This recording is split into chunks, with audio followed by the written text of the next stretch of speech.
বিসমিল্লাহির রহমানির রহিম। প্রিয় দেশবাসী, আসসালামু আলাইকুম। গত সপ্তাহে আমি সরকারের কতিপয় নীতি আপনাদের কাছে পেশ করেছি। এবার দেশ গঠনে জনগণের অংশগ্রহণের পরিকল্পনা ও সরকারের কার্যক্রমের আরও কয়েকটি দিক আপনাদের সামনে তুলে ধরতে চাই। রাষ্ট্র পরিচালনার ব্যাপারে সংক্ষেপে আমার অনুসৃত নীতি ও কর্মসূচি হচ্ছে: সর্বতোভাবে দেশের স্বাধীনতা, অখণ্ডতা ও সার্বভৌমত্ব রক্ষা করা। শাসনতন্ত্রের চারটি মূলনীতি অর্থাৎ সর্বশক্তিমান আল্লাহর প্রতি সর্বাত্মক বিশ্বাস ও আস্থা, গণতন্ত্র, জাতীয়তাবাদ এবং সামাজিক ও অর্থনৈতিক ন্যায় বিচারের সমাজতন্ত্র জাতীয় জীবনের সর্বস্তরে প্রতিফলন করা। সর্ব উপায়ে নিজেদেরকে একটি আত্মনির্ভরশীল জাতি হিসাবে গড়ে তোলা। প্রশাসনের সর্বস্তরে উন্নয়ন কার্যক্রমে এবং আইন শৃঙ্খলা রক্ষার ব্যাপারে জনসাধারণের অংশগ্রহণ নিশ্চিত করা। সর্বোচ্চ অগ্রাধিকার ভিত্তিতে কৃষি উন্নয়নের মাধ্যমে গ্রামীণ তথা জাতীয় অর্থনীতিকে জোরদার করা।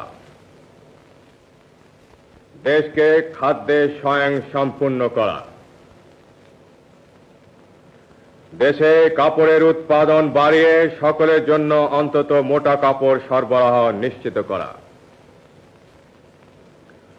কোন নাগরিক যেন গৃহহীন না থাকে তার যথাসম্ভব ব্যবস্থা করা।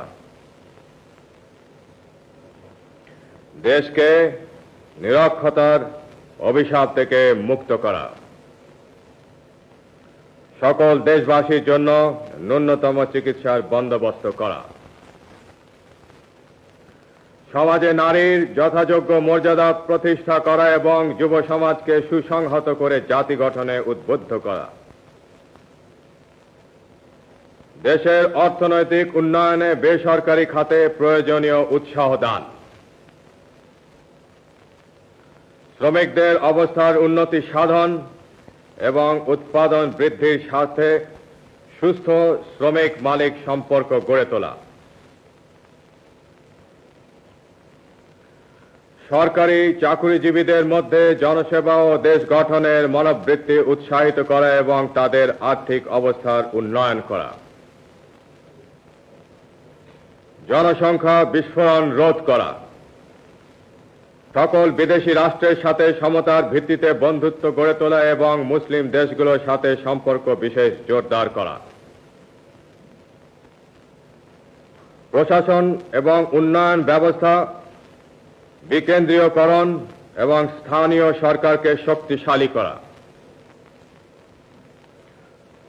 দুর্নীতিমুক্ত ন্যায়নীতি ভিত্তিক সমাজ ব্যবস্থা কায়েম করা। ধর্ম, বর্ণ, গোত্র নির্বিশেষে সকল নাগরিকের অধিকার পূর্ণ সংরক্ষণ করা এবং জাতীয় ঐক্য সংহতি সুদৃঢ় করা। আমার বিশ্বাস এই নীতির ফলশ্রুতি হিসাবে ইনশাআল্লাহ দেশে সুখ ও শান্তি বিরাজ করবে এবং জাতি উন্নতির পথে দ্রুত এগিয়ে যাবে।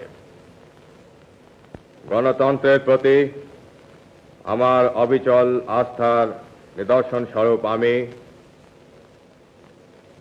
সুপ্রণোদিত হয়ে আমার অনুসৃত নীতি ও কর্মপন্থা এবং আমার নিজের উপর আপনাদের আস্থা যাচাই করার জন্য আগামী 30শে মে গণভোট ঘোষণা করেছি। আমি আশা করব আপনারা নিজেদের ভোটাধিকারের পূর্ণ সদ্ব্যবহার করে আমার প্রতি আপনাদের আস্থা সম্পর্কে স্পষ্ট রায় দেবেন। পরম করুণাময় আল্লাহ তাআলা আমাদের চলার পথে নতুন উদ্যম, শক্তি ও সাহস দান করুন। खुदा हाफिज। बांग्लादेश जिंदाबाद।